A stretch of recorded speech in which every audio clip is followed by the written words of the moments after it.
You are listening to the Pencil and Paper Podcast Network.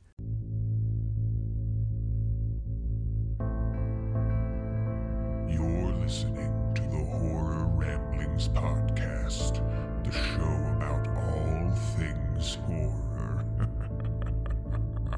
We hope you enjoy the show.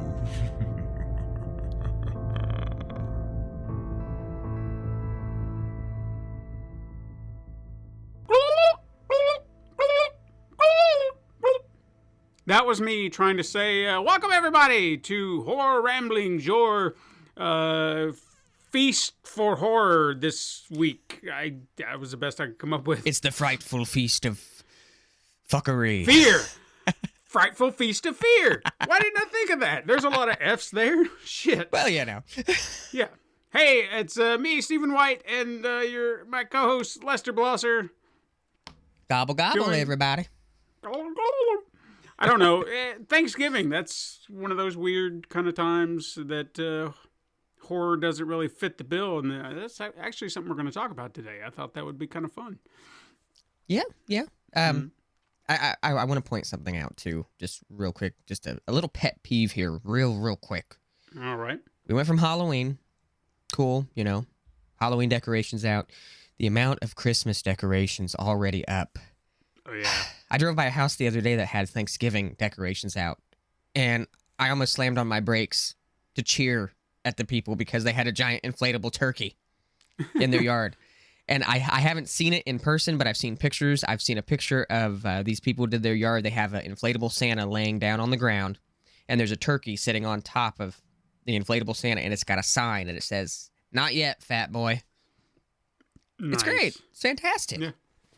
Funny enough, we actually drove by a house today, and I kind of caught me off guard because I didn't see any other decorations, but there was a torso with its legs in the air, like stuck in the ground, and I thought, oh, I guess they didn't take all their Halloween decorations down. That's kind of funny. But then at the same time, a darker part of me was like, wouldn't that be really messed up, like in a horror movie where you actually witnessed that, and it actually was someone who was in the ground, and you're just looking at it, it's like, oh yeah, that's Halloween decorations, ha ha ha. But it was actually a corpse. I didn't know, but I would hope it wasn't. If you go back and if you go back and it looks really different, then maybe start wondering. Maybe the police are there, crime scene tape, and I'm like, oh shit. Oh, I have to tell you something too, decoration wise. So. Home Depot had those 10-foot the 12-foot skeletons that were really popular. Well, Walmart sells a 10-foot skeleton. It doesn't have like the light up eyes or anything, but it's a 10-foot skeleton. It's really cool. Well, Samantha, her aunt buys things from like those pallet places. They got one of those 10-foot skeletons, and they were like, we don't know anybody that's interested in it. And I was like, well, I'm interested in it. They're like, $100 and it's yours. They're normally like $400. Only thing it was missing was the supports for the inside of the legs. I called, and they're sending me new ones. Oh, nice. So this Christmas, I'm going to have a giant skeleton in my front yard with lights in his rib cage, and he's going to be Spider-Man wrist shooting the lights onto the house. Nice. I like that. And if anybody asks, I'm going to go, yeah, that's Scully the Christmas skeleton. He makes sure your house is decorated. And if your house isn't decorated when he comes, he decorates your house. And if he catches you, he bites off your feet. And he spits out the socks, and that's where stockings come from. A little bit of holiday horror for the kids. Why not? They got Krampus. It's a thing now. I mean, it's a big deal. So why not Krampus decorations? I haven't seen that shit. That'd be pretty cool. It would be. Imagine having a giant Krampus on your roof, and your kid's just like, "What's that? Oh, that's Krampus." If you're not good, he's gonna come in the house and tear you up. Why not? I'm all for that. I want to see that. Now, I know we're gonna be talking about, and you've already kind of brought it up. We're gonna be talking about horror films, Thanksgiving wise, which mainly, there's a lack of those types of films. But before we get into that, I feel ridiculous because I haven't watched it yet, but I know you just said that you watched it and you really enjoyed it, and I feel like I'm going to enjoy it. And and I have a funny story to tell you about it after you kind of give your review. Okay. But Smile, you just watched it. What'd you think of it? I went in kind of blind. Like, I'd seen a trailer and wasn't 100% sure what it was about. So I wanted to kind of leave it there, you know? Like, I did kind of do a little research in the sense of saw a review here and there just to kind of get a sense of what the consensus was. But normally when it comes to horror, I don't usually lean toward reviews because I know that taste can vary with a lot of stuff, but horror a little bit more so. Like, I can be a lot more forgiving than some. And it reminded me a lot of It Follows, if you've seen that. Yeah. It had that kind of similar feel to it where you're not 100% sure what this thing is, and it just always seems to kind of be there. And then at the same time, how it seems to choose its victims, there's a similarity to that in some ways, but not like, it's not sex, because obviously in It Follows, it was supposed to be sexually transmitted disease, or a metaphor for that as such. Yeah. I don't really know if I could say that there's a metaphor here, like what it could be trying to represent in some way. And I don't know, I guess that makes it a little bit more terrifying because you can't really put it in a box and label it as something. It's just like a curse. Yeah. I guess would be the best way to put it. I think feeling, they even describe it that way. The feeling that I got real quick, just to kind of piggyback off that real quick, the feeling I kind of got from just even the trailer was the thought of, it's an old saying, and I know I'm going to butcher it, but, you know, people say that you hide a lot behind a smile. Mm-hmm. And that's sort of what it reminded me of, is this is the dark thing that hides behind a person's smile. Like, Yeah. that's the only kind of, I guess, box I could put it into when I watch the trailer. I'm sure when I watch the film, it's going to be just way out there and blow my mind. But that was just something that I kind of picked up from it. And I know the marketing team, I'll give them props. They paid to, like, place people at, like, sporting events and stuff, smiling really creepy. Oh, and wow. I don't know if you had seen that anywhere, but No, I didn't. yeah, they just hired people to stand in certain places, and, like, the camera's going through the crowd, and then you just see somebody with just this evil grin on their face, and they're just standing there smiling, and they paid people to do that. So, but Wow. anyways, back to as you were discussing. Sorry. No, I mean, it's I don't want to say too much about it. I don't want to spoil it. It is kind of a slow burn horror film, but that actually is to its advantage because the tension is kind of always there. Mm-hmm. Because the way they kind of play it out is you never really know when it's going to, and I don't want to say strike. It's not like it just comes out of the blue and it's like, Yeah. but it's like it has momentary bits where it really tries to dig into the character's psyche and really try to fuck with them. But it doesn't do it all the time. Yeah. So you could be in the middle of a fuckery and then next thing you know, it's like, snap, oh, that wasn't it.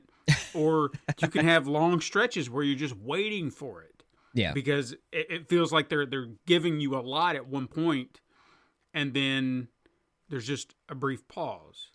Yeah. So you kind of feel like, okay, so the anticipation for it, I think, is what kind of keeps you on edge most of the time because you don't know when it's going to strike. You don't know what's actually going on. You're trying to make sense of it. It's just a great stew, I guess, of trying to keep the tension going and how they do it. And the performances are fantastic. There was... what's his name? Kyle Gallner. I think he's been in a handful of horror films. Mm-hmm. Like, I know he was in Nightmare on Elm Street, the remake. Okay. I think he was the one that Nancy was, like, he was talking about the micro naps and everything. Like, he did the research. And, again, I know that's not exactly a popular film, but Well, it's you just know. one of those things I know that he's in, and I know he's been in a handful of other horror films, so he does a great job. The main girl, I don't know how to pronounce her first name. I think it's like Sosie, Sosie, Sosie Bacon, but she's actually Kevin Bacon and Kira Sedgwick's daughter. And I thought it was funny because at first I was like, she looks nothing like her parents. And then there was just this one shot and I could see Kevin Bacon and I was like, oh, there it is. And then I never stopped seeing Kevin Bacon after that. And there's no offense to her. I'm not trying to say anything about her looks. It was just like, I didn't see who she looked like out of her parents. And then suddenly it was like, there it is. So I got it. But she does a fantastic job. I mean, it's a high recommend for me. You know, there are a few moments where you get angry. You know, I guess where characters are doing shit where you're just like, come on, dude. But it's not any more or less ridiculous than some other films that you see. I know that a lot of people bitched and complained about certain things in Barbarian, but it's standard horror fare where they do those things that you're just like, God, come on, man. But you get over it and you move along. So, highly recommend. So I highly recommend. I would recommend. All right, well, it's definitely one of those things that I haven't taken the time to watch yet. So I'm gonna have to check it out. I know the missus. That's one of those movies that she refuses to watch with me. You know what? I was surprised. Katrina watched it with me, and she really enjoyed it. So you might be able to. Well, I think she got a little bit of feedback from someone. I was telling you before you did the review that there was something I wanted to tell you about it. One of her coworkers actually has watched it, and she told Samantha, she was like, I only got 30 minutes in, and I just couldn't do it anymore because it freaked her out so much. And we were sitting in the bedroom, and we had the TV on. We weren't really paying attention to anything, and we hadn't loaded up anything to watch yet. But Paramount was the app that was open, and the trailer kept playing. Right. And she looks at me and she's like, will you give me the damn remote? I don't want to watch this trailer anymore. So I thought that was kind of funny. I mean, yeah, I guess it really depends on what bothers her about it. Like, because we've discussed that Katrina doesn't care for the supernatural, ghost, phantoms. I don't know if I'd classify it as that. I mean, it doesn't play like that, but I guess it could. I don't know. I mean, it's hard to say without getting into spoiler territory. I think the thing that is sort of turning Samantha away from it is it's one of those things that when you watch the trailers and everything, it sort of seems like it's something that can't be explained, and she hates things that she cannot explain. And that is like, that's why she's okay with watching like slasher films, because, you know, it's just some crazy person or entity that is killing, you know, to get revenge or something. That's easy. She can explain it. You know, movies about ghosts or things that just don't quite make sense. Those things kind of bug her. I think she could watch It Follows and not have a problem. But I think the thing about Smile that really irritates her is it freaks her out because it's such a just normal part of her life. You know, she works with the public. So when she sees people, you know, smile, she doesn't want to be creeped out by that. You know, and I guess I get where she's coming from in that regard. Plus, I'm not easy to live with. So, you know, if she watched it and she was freaking out about, you know, that, I'd be getting every opportunity I could to stand behind her and smile creepy. And when she turns around, she sees me because I'm just a dickhead like that. So, but I did want to mention before I forget that if anyone else is looking for another, I don't know if this is, I guess it was marketed as a horror film, but I don't know if it would be classified as such. But I heard that Nope is on Peacock. So if you wanted to check that out, that's actually something I'm hoping to check out this weekend, maybe. That is the one streaming service I don't have. Yeah, you know, it's. I didn't. I didn't mean to pay for it as long as I have, but now it's just kind of there, and I was like, well, I guess I'm paying for this. It's fairly inexpensive, and there is a lot of good stuff on there. It's just it's another service, and I really don't want to have to pay for it. And I've heard mixed reviews on Nope. Same, but I don't know how I've done it, but I have avoided spoilers like Neo and the Matrix. It's one of those movies where if you watch one trailer, you kind of go all over the place with it because you're like, is it supernatural? Because you're like, is it supernatural? Is it aliens? Is it this or that? And you're like, okay, well, it's I don't know. It's one of those things. I've seen trailers. I think it looks like an interesting film. I just haven't taken the time to really look at it. But then again, I'm slacking. There's a few horror films that I have not seen recently that I still need to see. I haven't watched Halloween Ends. I still haven't watched Black Phone. And I feel like I'm doing a disservice to myself. Now, Black Phone, is that on Paramount? If it is, then I'm going to have to watch it. Okay, if it's not, this is another reason you got to go to Peacock. I'm not trying to sell you on another thing, but just say, plop down the bare minimum to get access to those movies, and then you got the Black Phone, you got Halloween Ends, now you got Nope. I mean, come on. It's one of those things. We've talked about it. The missus and I have talked about subscribing to it. I just actually, I know it sounds awful, I subscribed to Screambox. Just to watch Terrifier. Just to watch Terrifier, and then I canceled my subscription. Like, hey, nothing wrong with that. But it's funny because after I went through and I kind of browsed a little bit to see what all they had. They had like the sleepaway camp films. Mm-hmm. They had some random zombie movies that looked pretty good. And I'm sitting there and I'm scrolling through and I'm like, there's actually quite a bit of stuff on here that's piquing my interest. And I'm like, I'm a Shudder guy. I like Shudder, but Screambox doesn't seem bad. It doesn't have as many like big titles, I would say, like Shudder does. Yeah. But it has specific things that I'm like, okay, I'd be fine with watching this. It's like they have Freddy's Nightmares. Mm-hmm. Yeah, I can watch it on Tubi, but I could watch it on Screambox without ads. Yeah, and it just, what are you willing to do? Exactly. you know. In a perfect world, I'd have, plenty of disposable income to just have all the streaming services. Sure. Or those streaming services would give us a free pass as long as we review their stuff. Just saying. Just saying. If anybody wants to help endorse the show, just putting that out there. And see, I think this is why I wouldn't go to Screambox, or at least I'd probably do what you did if I really wanted to watch Terrifier. Just do a free trial, watch the movie, and then get out. Because I do like Shudder, and there's a lot of good stuff on there that I like to watch, but I don't find myself gravitating toward it a lot.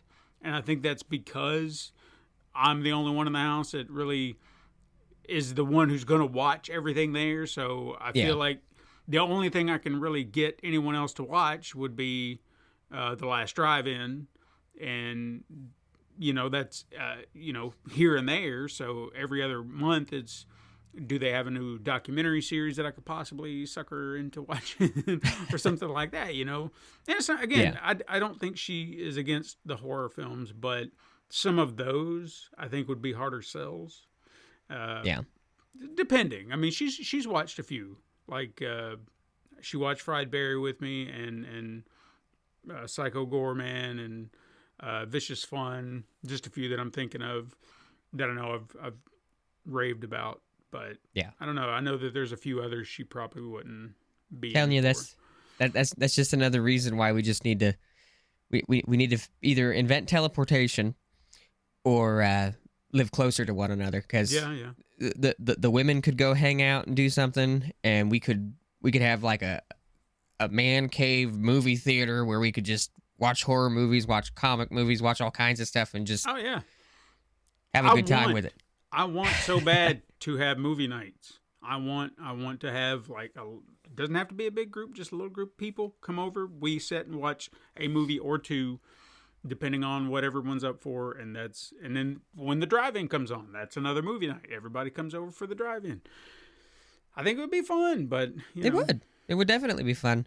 And I think it would be fun to go back and like even watch movies that you've seen like a dozen times. Yeah. And, you know, I'm one of those people where if we're all sitting and we're watching a movie that we've all seen a lot, I'm completely fine with everybody kind of, you know, not talking to the point where you're not really even watching the movie, but like a certain scene comes up and somebody's like, hey, did you know that this happened during this scene or this happened? That kind of stuff's fun. Yeah. Oh, yeah. I like to throw a little trivia at Katrina's way. If I know something, like during Smile, I mentioned to her about the lead actress being Kevin Bacon's daughter. I was like, hey, did you know? I said, there you go. Here's a little bit of trivia. So, yeah, and I think it's fun, or it would be fun. That's just like with Stranger Things. One of the scenes come up, and I told Samantha that the one girl is Ethan Hawke's daughter, and she was like, really? Which one? It's the she's Uma Thurman and Ethan Hawke's daughter. She works at the ice cream shop in the show. She's the newest season.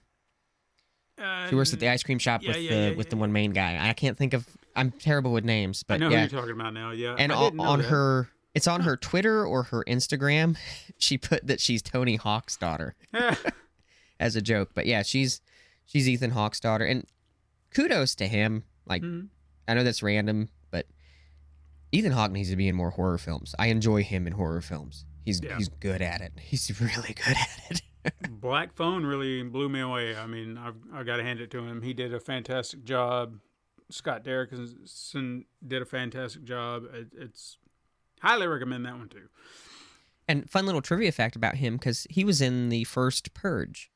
That's true, yeah. Fun fact about that, he actually slept on the, it was the director or the producer, he slept on their couch while they were filming because he didn't want to get paid right then and there, and they like didn't provide a place for him to stay, so he stayed with, you know, the director or the producer, one of the two, but he wanted to get a percentage of the box office because he knew that the concept would be interesting enough to where it would just be insane. Good call. So a lot of these actors are starting to do that, like Jamie Lee Curtis with Halloween.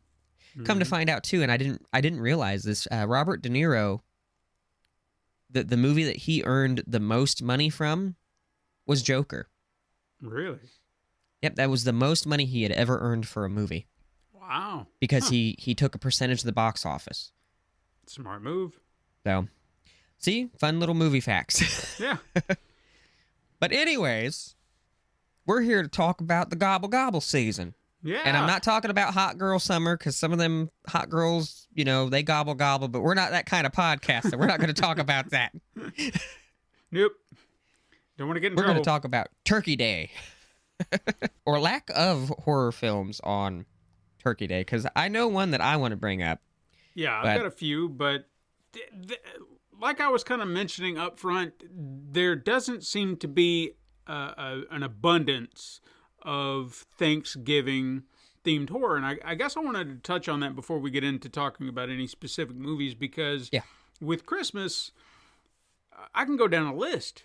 I mean, there's a plethora of Christmas-themed horror films: Silent Night, Deadly Night, Christmas Evil, Better Watch Out, Black Christmas, Santa Slays, which is a Santa Slays. I know I'm blanking here, but I know that there's more.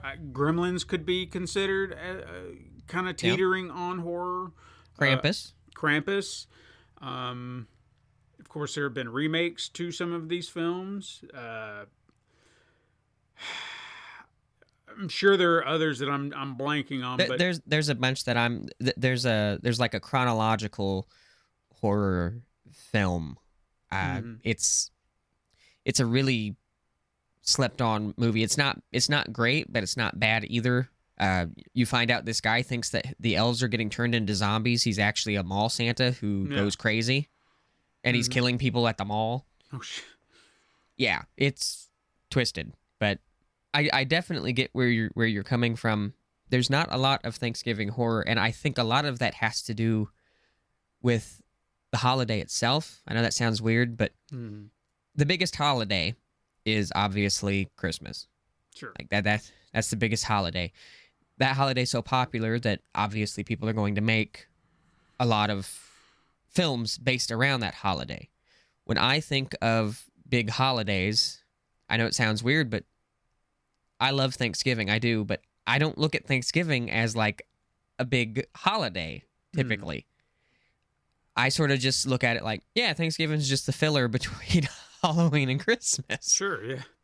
And I think that a lot of that is the reason why they don't necessarily make a lot of horror movies. And I think it's a hard concept to make a movie around, because you could do movies where, you know, a family gets killed on Thanksgiving, you know, maybe a family goes crazy or whatever. Like that happens. I'm trying to remember, does Your Next doesn't happen on Thanksgiving, does it? Don't believe so, but someone else might have to confirm See, that.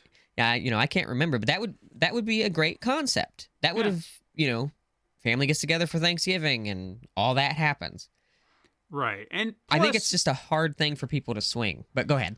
Well, I mean, plus kind of what you're saying with Christmas, it kind of already has elements built in that you can kind of pull from to turn into horror, because the murder of Santa Claus, obviously that's the concept that turned a lot of people into, you know, like anxious mothers. I'd rather actually talk about that on another episode, Christmas horror, because we could really get into some interesting details about that. Most definitely. But yeah, you have these certain elements that you can pull from, whether it be elves, whether it be reindeer.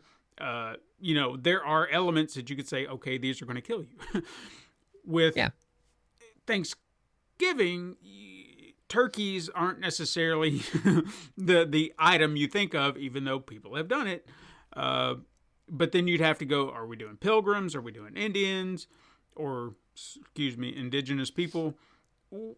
What do you pull from? And even those I could see being problematic. So it may just be a lack of movies, because we're talking about it is kind of a problematic holiday the more you kind of dig deep to it. I don't celebrate it in the sense of, you know, my forefathers came to this country and blah, blah, blah. I just want some turkey. I give a shit, you know? I mean, it has nothing to do with anything else but having a nice meal with my family.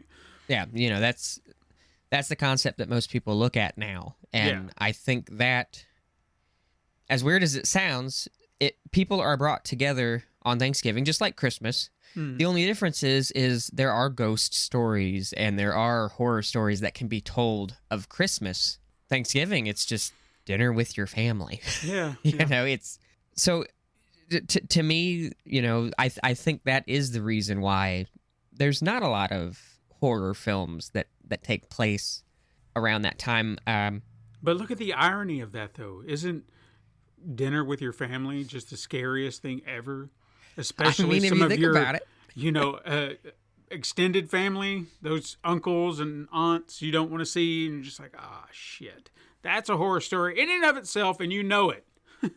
Yeah, I mean, I would love to see a Thanksgiving horror film where maybe there's a family member that everybody thought was dead that's living in, maybe it's a big old house and they're living, and they decide on Thanksgiving that they're going to come get their revenge, you know? Right.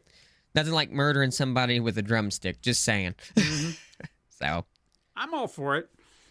Might have to write that. Anyway, we'll put a pin in that. Now, I've not watched this movie yet, but I want to bring this up because I think this is an interesting concept. Obviously, you know, after Thanksgiving, they've changed it around a little bit. You know, it used to be right after you got done eating Thanksgiving dinner, you'd go to the stores and you'd get all those great deals. They've sort of changed that around a little bit, but there is a movie called Black Friday. Yeah. Bruce Campbell's in it. It does technically take place around Thanksgiving. Yes. And that's an interesting concept. It's people working at the store where the customers are getting ready to come in, and then there's a zombie invasion. Right? So, yeah, I have not seen it either, so I can't speak to it, but you're correct. That is Thanksgiving adjacent. Even though some people could argue, well, it's more about Christmas. Black Friday is synonymous with Thanksgiving at this point. Yeah. Is it not? I mean, I would say so. And you can watch that on Stars, by the way, if you have Stars. okay, I don't. I just saw that. So, It's another one of those things I don't want to pay for. right? And there is a horror movie called Pilgrim that was on Hulu. But again, I will agree with you. That can be problematic if it's not done right. Yeah. And it can be distasteful. And I haven't seen it, although the director, I know his name. Like I've seen it attached to another movie. You know what? I'm going to do a Google search right now, damn it. Because I know him. I know I've heard that name before. But I couldn't tell you for why. For what reason? For why? Did you hear what I said? For why? For what, why, how? For what, why? Mark Dunstan is his name. God, that does sound familiar. Yeah. Like, I know. Come on. I'm trying to copy and paste, and it's not happening. We are professionals, I promise you guys. Not trying to waste your... There we go. Okay. Mark Dunstan has done The Collector. Okay. Feast. He directed Saw 4. That might be why I remember his name. Unhuman, which I have heard about. I think I saw something about that the other day. I don't know anything about it. I just know I saw like a poster. So yeah, he wrote Piranha 3DD DDD about all the big. We know what the D's are for. So yeah, he directed The Collector. That's good enough for me.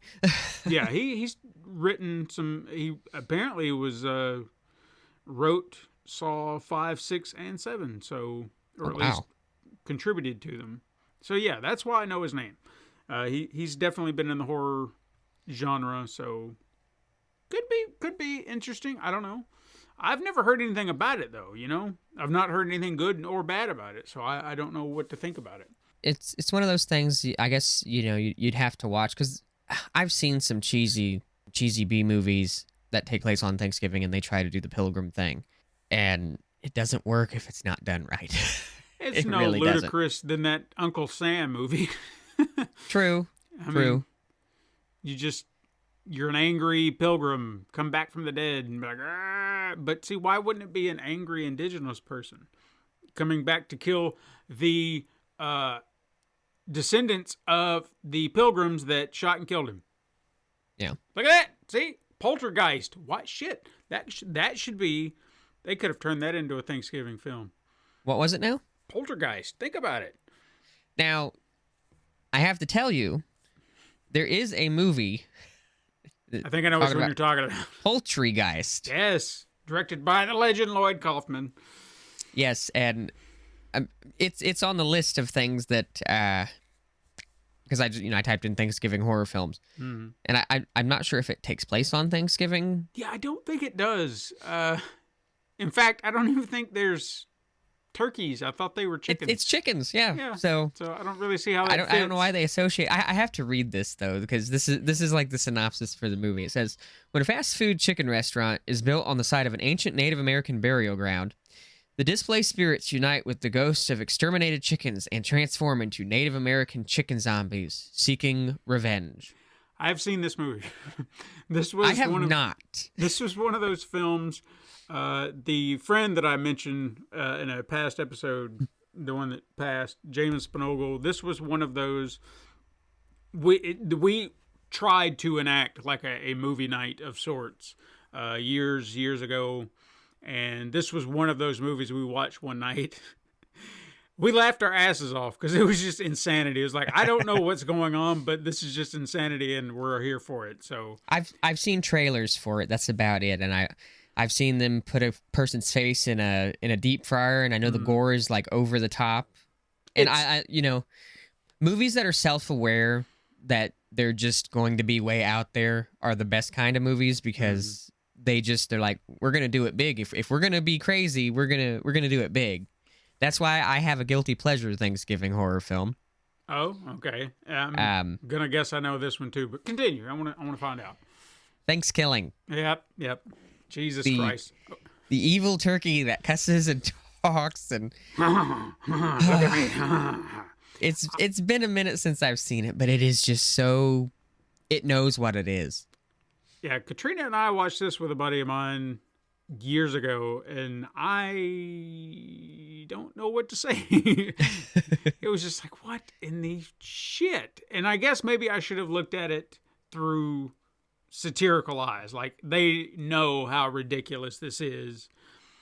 Just take and leave, because there's just so much ridiculous. The scene where he puts on the girl's father's face, and he is a foot tall, and she's talking to him like, "Oh, Dad," and it's like, "What? No." But again, it's the ridiculousness. It's a cartoon, live action cartoon. I mean, if anything, so he's very take animated. It at that. Yes, you have to take it like that. So, and fun little fact, which I didn't realize this. I don't see the second one, but there's a Thanksgiving 3. Yeah, I have not watched that one, but I did find, because I was the same way. I was like, wait a minute, there was a 2? No, they skipped it over, and that's part of the plot apparently of part 3. Oh my! But it's just, again, it's over the top, and I feel like that would work better for Thanksgiving horror films being For sure. being funny. Mm-hmm. So, have you read the synopsis of 3? no, I haven't. It just sounds like, all right, so I've got it pulled up here. Foul-mouthed villain Turkey, yes, that's his name, Turkie, if you haven't seen it, carves through the likes of a rapping grandma, a mindless puppet, which I thought that's what he was, a wig-wearing inventor, a bisexual space worm, and their equally ridiculous friends on his quest to save or to recover the last copy of Thanksgiving 2. It just sounds like insanity. I don't know what's going on. It is not highly rated, that's for sure. And that's one of those movies where you know the reviews are going to be terrible, but you're like, I'm going to just look, hit play and see what happens. At least the first one did not take a lot of your time. It was only like an hour and 10 minutes. The second one clocks in at almost 100. So, oh wow. Yeah, you might be pushing your limits there if you're doing that. Whew. I did hear that, like, Terrifier 2, you did watch that, right? Like, yes. I heard that it was a little over, it was over 2 hours, was it not? I believe so, if I remember right. So did you feel like it was a little extended, like it could have cut some stuff? There were a couple scenes that I feel like they could have maybe shortened up just a little bit. Mm-hmm. But I didn't really feel like there was too much that they could cut out. And I know it sounds weird, but like even the scenes where Art is, torturing the people and he's being extra brutal to them, mm-hmm. I didn't feel like it was dragging on. I know sometimes when people are watching horror movies, they're like, oh, this is overkill. This is overkill. Yeah, yeah. But with Art the Clown, I expect it. Like, I expect him to just torture and keep going and keep going and keep going. It's like the scene I was telling you about where he cut that girl's back and he ripped off some of her skin and everything, and then he leaves the room and she's crawling away and he comes back in with bleach and salt and he starts rubbing it on her just to be extra, Did they need to do that? Not necessarily. Is it something that I kind of expected? Yeah. Mm-hmm. Yeah, so. He seemed like he's the master of doing it over the top. Yeah, well, he's a clown. He's got to be entertaining. Yeah, but you know what? I'll also give him some respect.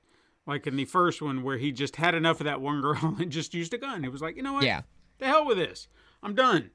He kind of gets like that toward the end of the movie with the final girl. Mm-hmm. In this movie, he gets to the point where he's like kind of irritated. He doesn't shoot her, but he definitely messes her up. Yeah. And he takes his time. The only thing that kind of drug on to me was when he was torturing her brother a little bit. Yeah. And it was just the simple fact. It wasn't even, I know this sounds mean. It wasn't even the fact that I thought he was being extra with it. It was the fact that I was like, this kid would have already done passed out. Right. Like, this kid would have been done because this kid was just a wimp to me. Mm-hmm. In the movie. Like, I feel like Art would have hit him twice and he would have been like, and passed out. So, but no, I know they had a lot of story to tell, Mm-hmm. and I feel like they did a decent job doing it. But like I said, there was a few scenes with the characters that weren't art Right. that drug on just a little, just a Okay. little. And I mean, it's one of those things. If you get the chance to watch it, you have to tell me what you thought, Yeah. because we might differ a little bit. You might think that they did justice to the story and everything. I think it was a great movie. Mm-hmm. I think that they definitely. It wasn't necessarily horror to me because there was nothing in it that I was like, oh god.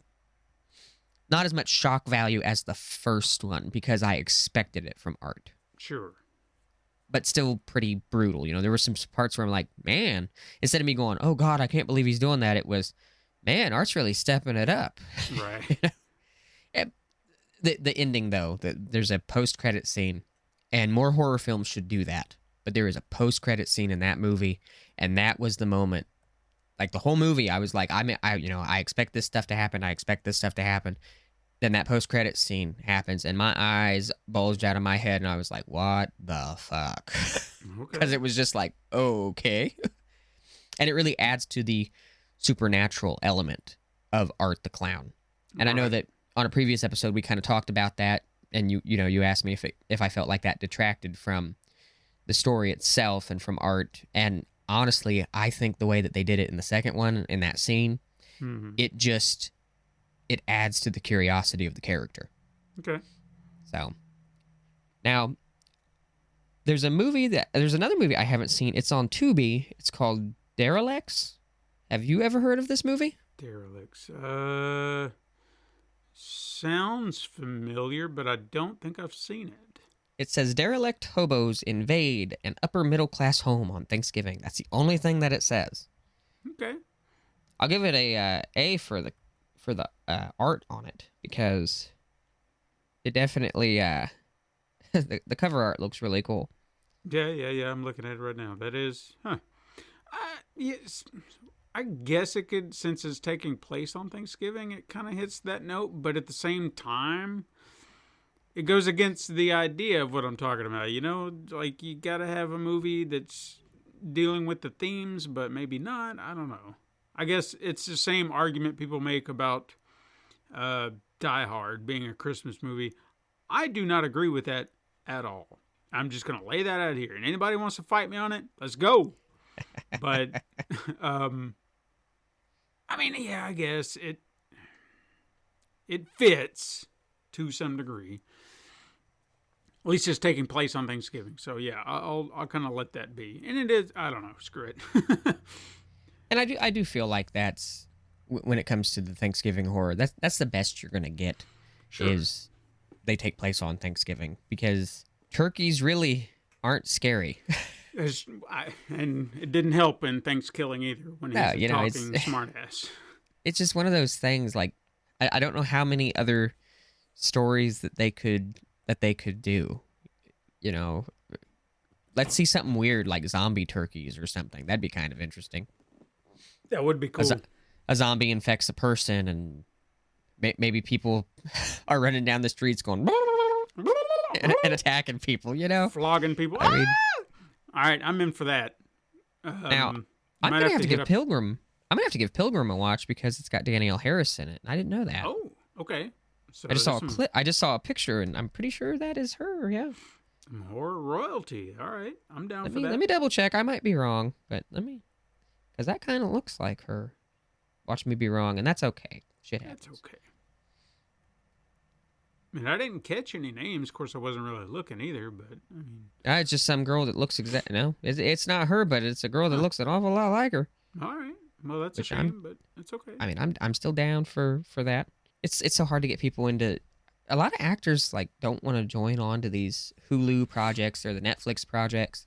Which is bizarre because I feel like that they're fairly popular. I mean, not all of them, but you get those few that kind of find their footing and become a hit. Well, a lot of the big studio directors and things, they don't like the thought of working with Netflix, and they don't think that those movies should, if it doesn't come out in the theater, then it doesn't deserve to be acclaimed. And I think that's a bunch of bullshit. Yeah, no, that's absolutely horseshit. I don't agree with that at all. I think that's I think Spielberg actually said that in one of his last interviews. Scorsese, I will give him credit. He did The Irishman on Netflix, and he's kind of gotten to the point where he's more comfortable, and I like him as a director. Yeah, quite a bit. And I know Quentin Tarantino's been talking about doing an 8-episode thing on Netflix as well. I don't know all the details. There's somebody who wants to do a horror film. Yeah. And he's been wanting to do one for a long time, and I would be perfectly fine with that. I would love to see his take on a horror film. Now, speaking of Quentin Tarantino, he played a hand in the Grindhouse film. Yeah. That came out, and that was like several different stories. Now, in that, they showed like movie trailers. Right. As I do my finger parentheses here, they did several movie trailers, and there is a movie trailer that takes place on Thanksgiving. There's a guy dressed as a pilgrim going around killing people. Like, he's got a mask on, he's got the pilgrim outfit on, and he's got like a big carving knife, and that's what he's killing people with. Okay. And there's a scene on it where there's a girl jumping on a trampoline, and she like does the splits or something as she's coming down. It doesn't show it, obviously, but it shows him stab the knife up through the trampoline. And just seeing that trailer for that, I was like, they should make that into a full-length film, because that would actually be... It's a simple concept. It's a slasher on Thanksgiving who dresses like a pilgrim. Yeah. Haven't seen that. And didn't they adapt one of those? The Machete movie. Yeah. Matter of fact, because wasn't that was supposed to be was one of the trailers in there, and then that adapted itself into a full-fledged film. So, which have you ever heard the conspiracy theory about Machete? It's actually really funny. I have not. So, Danny Trejo is also in Spy Kids. He's the kid's uncle, and apparently his name is Uncle Machete. So, okay, the Machete from Spy Kids, a kids movie, is the same one that's in the Machete movie. Gotcha. Interesting. All right. So I feel like I did hear that. Now that I'm rolling it through my head, that does sound familiar. And I saw an interview with Danny. This is random, but I saw an interview with Danny Trejo the other day, and he was talking about how he got into acting. They needed somebody who was a good fighter to train the other guys, and they were like, "Why don't you just be in the movie since you're so good?" And Danny Trejo, he'd been in prison and everything else. Like, he probably still is a badass, but he was a badass back in the day, definitely. And the interviewer asked him, they're like, "Do you feel like you've been put into like a stereotypical role of playing these criminals and things like that?" And he could have been like, I try to branch away from that or whatever. He looks at him and he basically just says, "Hey, if it's the part I'm meant to play, it's the part I'm meant to play." Sure. I mean, I guess. mean, He's done I thought that was pretty funny.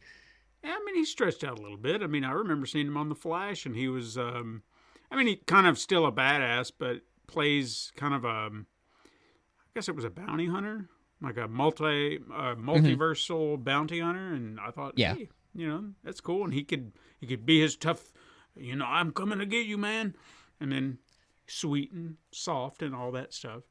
I really liked him. I know it sounds weird, but he was in Rob Zombie's Halloween. Yeah, that's true. And he was like the only person who was nice to Michael. And Michael kills him. And to this day, that still just pisses me off, because he even looks at him and he's like, "I was good to you, Michael. I was good to you." And he drowns him. Yeah. But, I don't know how to feel about that. No love for those people, I suppose. This is the way it goes. Yeah. But this topic is difficult today. It is. For the simple fact that there's not a lot of, But that's why I wanted to talk about it, because it's this untapped market. And I understand that it's untapped for a reason, because it's really hard to navigate. But you had a good idea. You had a really good idea. I like that idea. And I know that others can be worked out if people, the right people, can just navigate how to tell these stories without doing anything offensive or what have you. And I don't know. I mean, I think it could be a trend if the right people nail it down. Because looking at what we have here, there are no classics.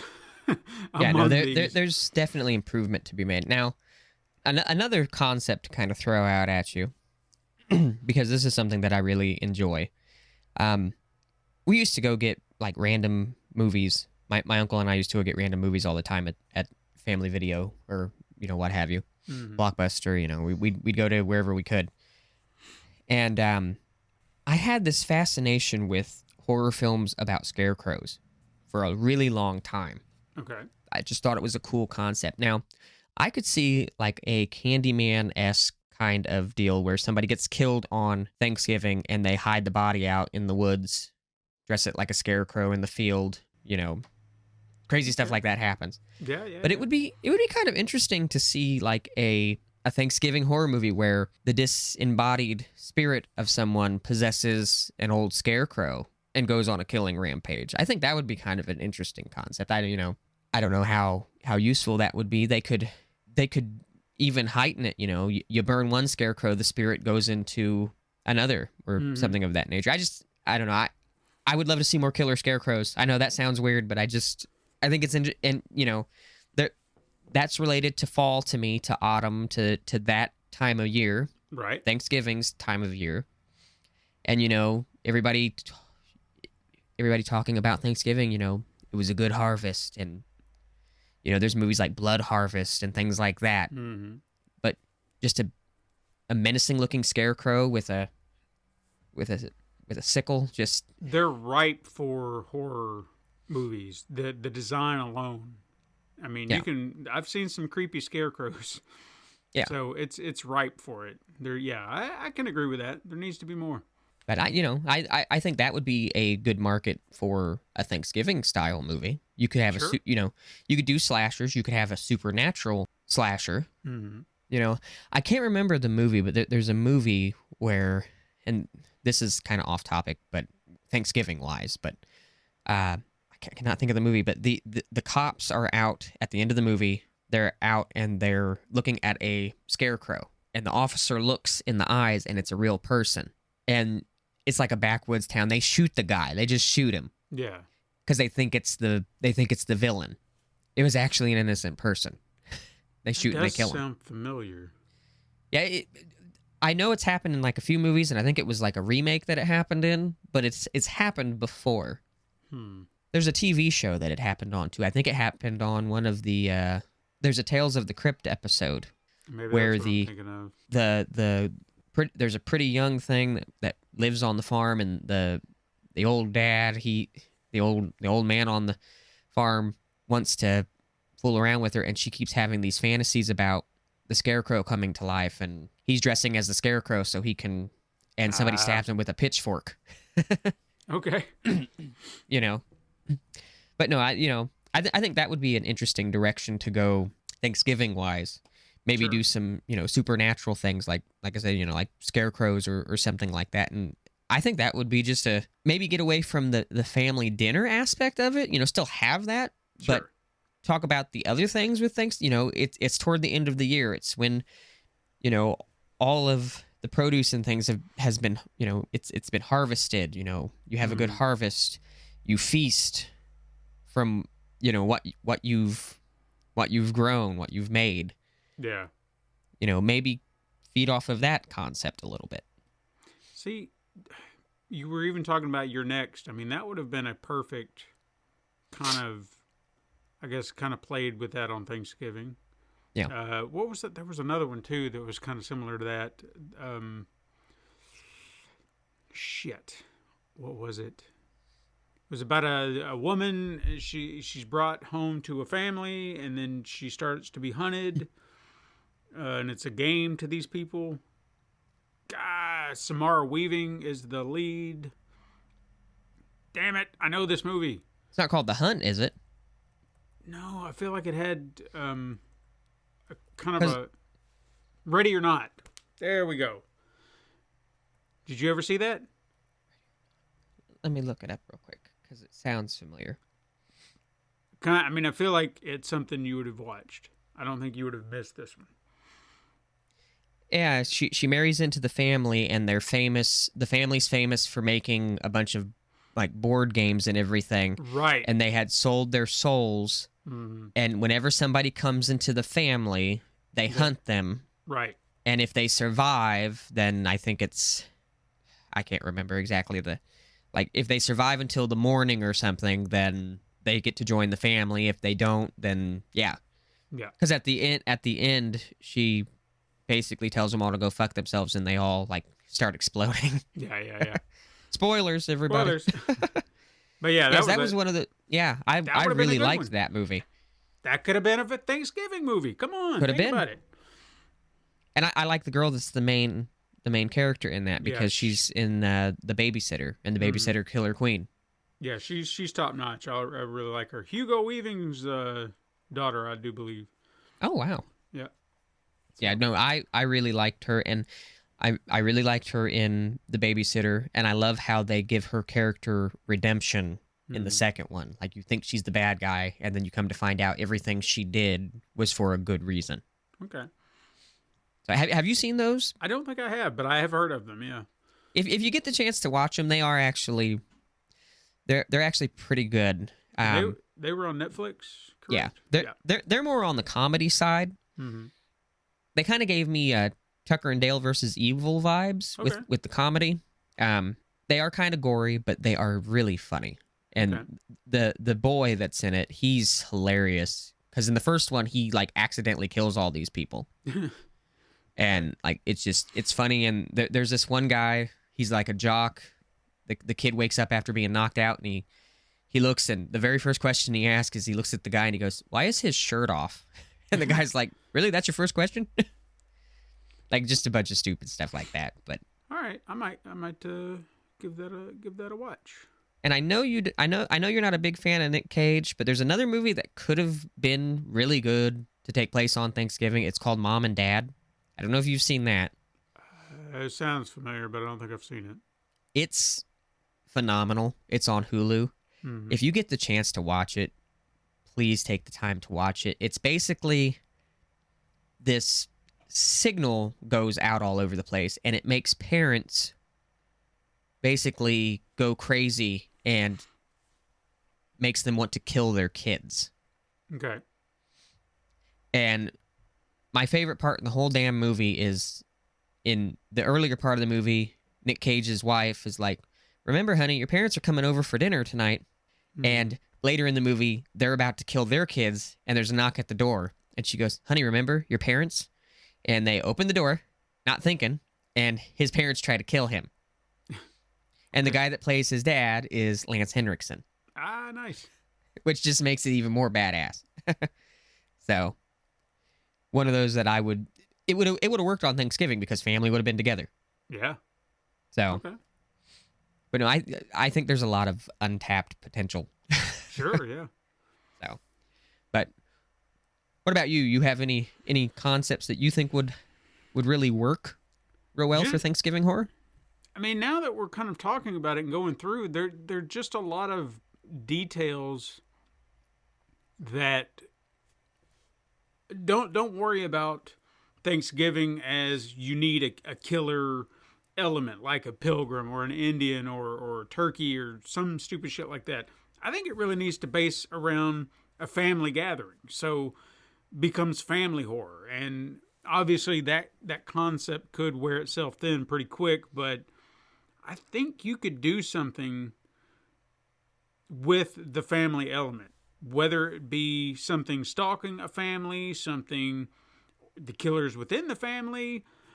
I think that's where the Thanksgiving horror needs to be focused somehow, because just as we were sitting here talking about that, looking at all these other movies that have a family gathering, that was your moment. You could have tapped into that. All you had to do was change the setting, like again, for Ready or Not. It's no longer a wedding thing, it's a Thanksgiving dinner. And I know that might tweak some of the story because I think it was she had to be married into the family. But if that's not contingent on the story, them being married, then the hell with it. It's just you're bringing this girl home, and let's see how she fits in. And then you have a kooky family that's having to deal with that. So then that opens up other ideas. Do you have a crazy family, and it's just one person, or is it the entire family is trying to cope with this? Do zombies? You can do spirits. You can do whatever. I mean, there's so many options. You just made me think of something. Okay. So there is a movie called Bones and All that's coming out. Mm-hmm. Don't know if you've seen any trailers for it. The name rings a bell, though. It is a romance movie about a couple who are cannibals. That does sound familiar. Why do I know But that? I just thought of a concept Okay. for a Thanksgiving horror film. I did see that. Yes. Okay. Yes. I did see it. I saw a trailer for it. A family of cannibals that goes from town to town every Thanksgiving to pick out a victim. Okay. And you follow the victim. Mm-hmm. It'd be like one of those Ready or Not kind of ideas, but this person has to worry about being killed and eaten. Okay. All right. And I'm maybe seeing where you're going. maybe the family likes the thrill of the hunt. Maybe the family got tired of killing turkeys because they were too easy to hunt down and kill, so they wanted something more challenging. And over all these years, they've gotten a bloodlust for human flesh. Sure. Okay. Could be an interesting concept. Could be. You never know. So yeah, I think the family aspect is where the Thanksgiving horror needs to come into play. And again, you've got multiple avenues which to explore. Is it the family is crazy and one person, or is it the family is trying to overcome one person trying to attack? There are elements. I know it doesn't sound like a lot, but I think it could be. It's a very vague concept that can be morphed into something a little bit deeper, and it has that hinge of Thanksgiving. So we're not talking about the Thanksgiving aspect of the holiday, just the holiday itself. And it takes place on Thanksgiving, therefore makes it the Thanksgiving. And I know that negates what I said about Die Hard, but fuck you. I'm standing by my principles here. Because this is about a family dinner. What do families do on Thanksgiving? They get together for dinner. That's your focal point. That's your hook for Thanksgiving and making a Thanksgiving horror. If you want to make a zombie turkey, go for it. I don't give a shit. But you have to have that one contingent. So, yeah, that's all I can really... Because outside of that, everything gets ludicrous, like Thanksgiving and Poltergeist. Even though Poltergeist was, again, not turkeys, but chickens, and I actually kind of enjoyed it. It's one of those. It's one of those. You go in and you know what it is, and you're like, "This is going to be fantastic" because it's just going to be crazy. It's Troma. You can't go wrong. You know what you're getting. Don't walk into Troma Films thinking you're getting just high art, but it is fun. It's fun. That's where I will give that company all kinds of credit. They take ideas that other studios are like, I don't know about this, and they're like, fuck it, we're gonna make it. We're gonna make it the best that we can make it because we know that these crazy ideas are going to have an audience, and they end up making some really interesting films. They do. I mean, just take a look at the idea of the Toxic Avenger. Why did that blow up? I mean, of all the ideas he had, why is that the one that hooked people? I don't know. It's getting bizarre. Yeah, it's getting a remake too. Which I'm fascinated by. I want to see what this is going to turn into because the cast alone, I'm sitting there thinking, God, all right, well, they've sold some people because we're talking some pretty good actors. Not to say that the other movie doesn't have good actors. I just mean that by comparison, these are highly regarded A-list Hollywood actors who have signed on for a Toxic Avenger remake. What does that look like? I don't know. I'm so anxious to see a trailer. Yeah, and that film got such a cult following that by the time that we've reached the date that we're at now, there's so many people that have seen it. There's so many people that have enjoyed it that the other studios are like, we never would have touched this movie when it first came out, but look at this now. Look at where they've gotten. Yeah. And because of that, they're like, let's fucking do it. I just hope, because I can't remember who's directing it or who, a few of the people. I feel like Elijah Wood's company might be behind it. Spectre Vision, but I don't hold me to that. But I feel like there were some bigger names attached to it, like him, and I'm hoping they don't lose the essence of, like, don't take the shit seriously. It's silly. It's a comedy, so keep it comedy, but also I want to see the hyper violent kind of stuff, and just if you can maybe put a twist on it a little bit, sure, I'm down for that, because I think there might be a twist in there based on some things I'm hearing, but I don't know 100% yet. But yeah, don't lose what made the first one so much fun, because it's just a fun, crazy movie. Yeah.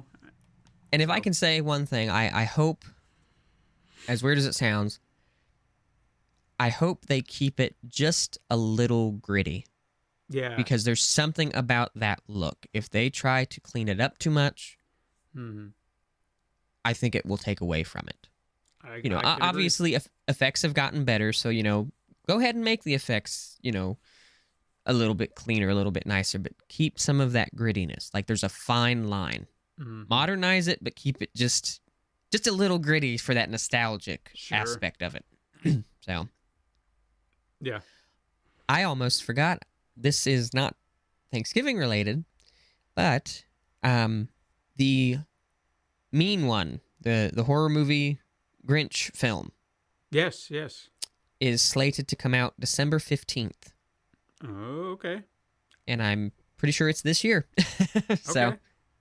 And for anybody, and I'm sure our audience should know this by now, but if you're not keen on it just yet, the Last Drive-In's holiday special is December 16th at 8 p.m. Eastern Time. So they usually do an auction or a fundraiser. There were some good charities last year, and you can get you some. I don't know what the swag's going to be this year, but last year it was they had a tote bag for $50. Then if you donated $100, you can get a tote bag and a T-shirt. And then I think if you went up to $150, you get the tote bag, T-shirt, and a hoodie. And you don't have to do that. You can donate whatever you want. It doesn't have to be the 50, the 100, whatever. But it's just incentives if you wanted to go those amounts. But I recommend it. I say do it. And Fright Rags, I think, is the one who put together the merchandise. So, it's coming from a good spot. But check it out. It's for a good cause. Yeah, absolutely for a good cause. The charities they were, I can't remember the charities they were raising money for, but they raised, I want to say, they raised a good amount. For some reason, I want to say 15. Another part of my head wants to say 50,000, but I'm not. It was a good amount, whatever it was, the final total. So it's definitely worth checking out. Whether or not they will show Christmas movies this year, that was one of the big jokes last year. He did guarantee that there will be at least one Christmas themed movie, but last year they played. It was almost like gift giving for each. Mm-hmm. So it was the Ice Cream Man for Darcy, because she is a big Clint Howard fan, and then she in turn gave Joe Bob Gatorbait. And boy, oh boy, what about that movie? I don't want to go into detail. If you've never seen Gatorbait, that's some redneck horror right there. It's just, I'll leave it at that. Traumatized me as a kid. But if you're up for something fun and for a good cause, definitely December 16th on Shudder. Not a sponsor for us, but I just thought it'd be fun to bring it up. I haven't gotten a chance to. My Shudder got messed up, so I need to actually refresh all that information for it. But no, I like the stuff that Joe Bob and them do. They definitely put the extra effort into making sure that people are taken care of on the holidays, and I appreciate that they do that. It'd be hilarious if they that'd be some crap if they were like, hey, on the last drive-in we're gonna show you a brand new movie. Yeah. Here's the new movie, A Mean One. That would be hilarious. That would Not be saying that cool. would happen, but that would be hilarious if it did. If it could wind up on Shudder, I mean, we don't know, but if it does, it wouldn't be the first time they've done a world premiere. Yeah, I mean, anything's possible. I know that I don't know if the same company that did Terrifier is doing this film. I know it's the same actor, but I don't know if it's the same company because that company, they have their deal with Screambox or whatnot. But I'm not sure where it's going to be available, but I'm all for it. I think it's going to be interesting to see. I'm sort of liking this whole thought process of taking beloved childhood films and turning them into horror films. There's just something about it that's sort of interesting. Yeah. I just showed you that Wizard of Oz horror film. So I'm trailer surprised out. it took that long. Honestly, I am. I mean, Return to Oz was a lot scarier than the original, but this is like, but this is like a full-fledged horror film, and I think that's going to be interesting. They're doing Winnie the Pooh, Love and Honey. Love and Honey, Blood and Honey. Cannot think right. Love and Honey, as it's the other movie. That's the adult film. Right. Winnie the Pooh porno. Oh God, we're getting the Grinch. Piglet, oh my goodness. Oh, give it to me, Piglet. Getting the other honey pot, huh? Yes. Oh, put your finger in my honey pot. Okay, sorry. Oh Lord. I just figured it was worth doing. Oh God. Eeyore has something completely different in his ass than a tat, but we're not going to get into that. Oh, baby. Oh, yeah. Now, give it to me. Okay. I did see something. I did see something else that was cool too. If you get the chance to look it up on YouTube, and this is for all the ramblers out there, if you type in Fiona short horror film, somebody took the concept of Fiona from Shrek turning into an ogre. Okay. And they put a horror spin on it. Okay. There's a knight in the castle with her, and she tells him that she has to have true love's kiss, and she pulls away from him because the knight arrives, and she starts to transform. Okay. And he runs because he's like panicking, and you just hear this like deep grumbling voice, and she's like, "You have to come and kiss me." And like he runs and he trips over something. And he sees another knight that's been gutted and is laying there on the floor. And like he kind of goes out of it because he like hits his head. But when he comes to, he sees her eating what's left of this knight. And as he tries to crawl away for a second, he makes noise and she looks up at him and she attacks him.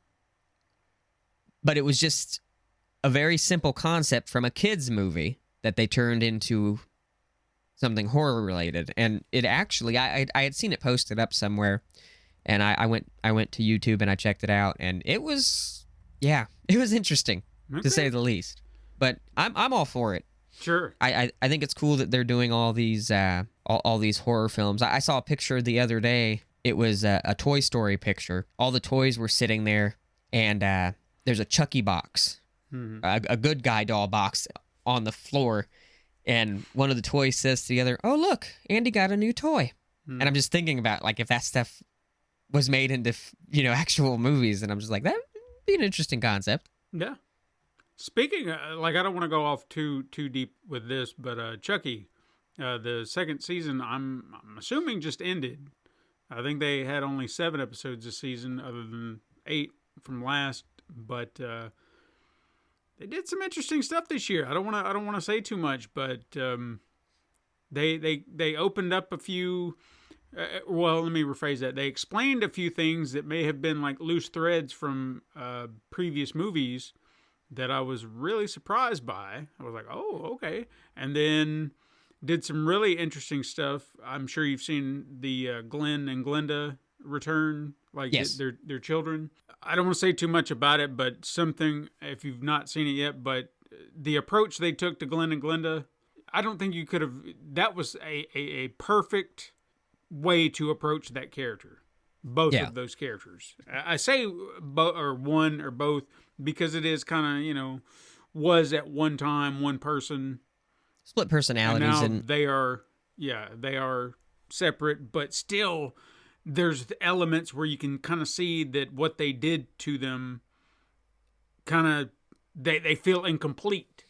And I thought that was a very fascinating aspect to explore. So I highly recommend it if you haven't got to check it out, but it did finish and finished very interestingly. Like, I'm curious to see where they go now, because I felt like you could have like really ended it right there, how they kind of finished it off, but still going. So we'll see.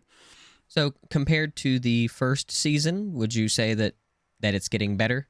I think it was a little stronger because they knew where they were going. We had already kind of been introduced to our characters, our core characters, and then we were introduced to other characters that we were possibly familiar with. There was one episode that I'd say was one of those could turn somebody off or be your absolute favorite thing, because it was a bizarre episode. Yeah. But I thought it was a very smart approach to narrative storytelling because of what they were having to grapple with in that moment. So I appreciated it. I thought it was hilarious. I don't want to say much more than that. I did see a scene that made me laugh just the other day. They had Chucky tied up, and a preacher was, "Power of Christ compels you," and Chucky laughs, and he's like, "You think I'm afraid to go to hell? I'm from Jersey," and he starts laughing. I thought that was hilarious. That was from the finale, so. Yeah, I thought that was just hilarious. But yeah, again, that's one of those things I have to watch. I am so behind on stuff. It might wind up on Peacock, in another week. So, just saying, there's another reason. I'm going to end up getting it. I already know. You will. There's too much to watch. I know I'm going to try to watch Smile this weekend. Mm-hmm. I'm doing some third shift work, so I have a little bit of time then, and it's not a super long watch, so.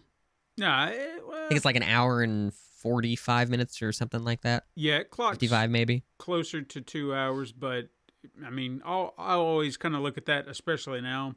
Credits take up at least 5, maybe 10 of those minutes sometimes. So anymore, especially because it's always a cast and crew of thousands.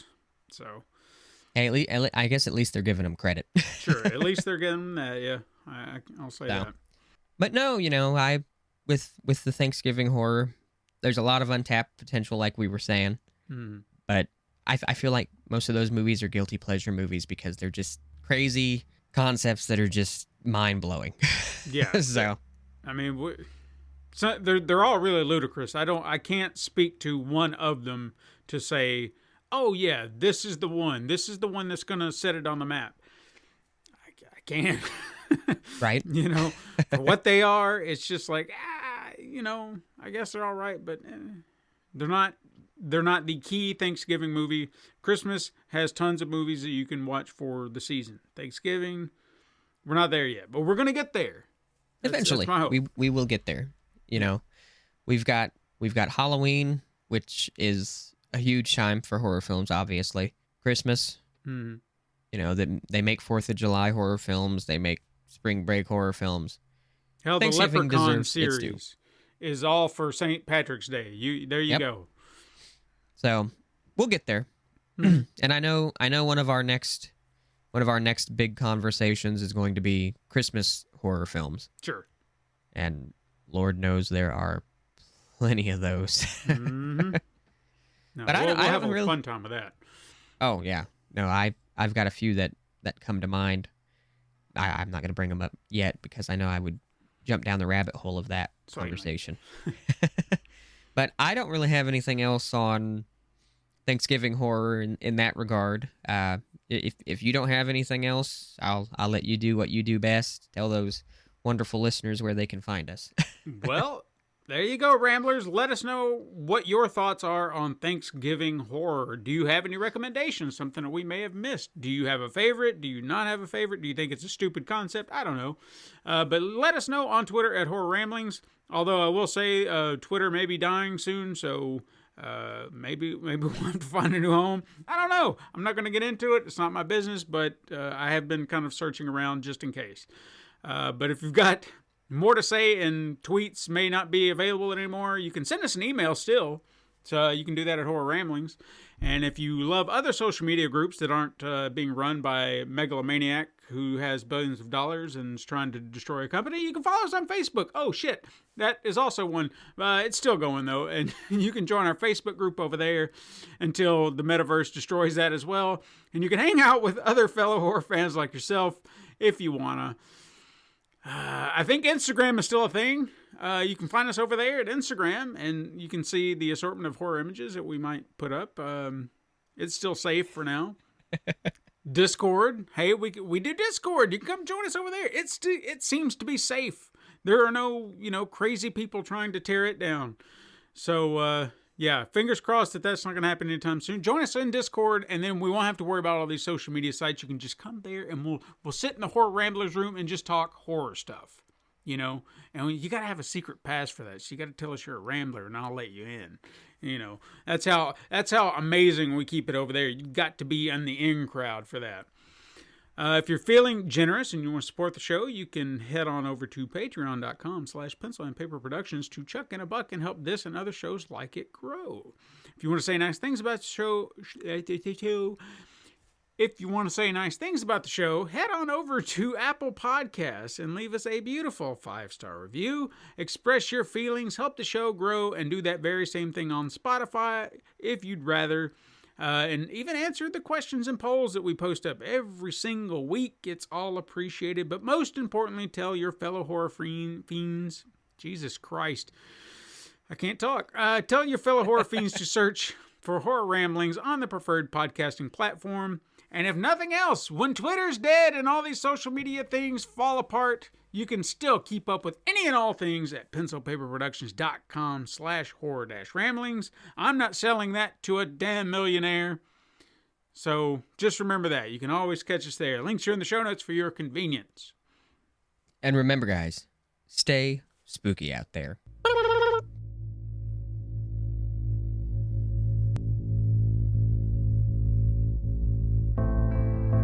This has been the Horror Ramblings podcast.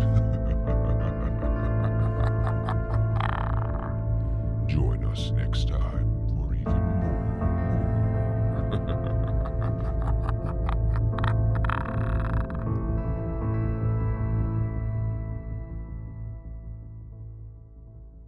This has been a Pencil and Paper Podcast Network production.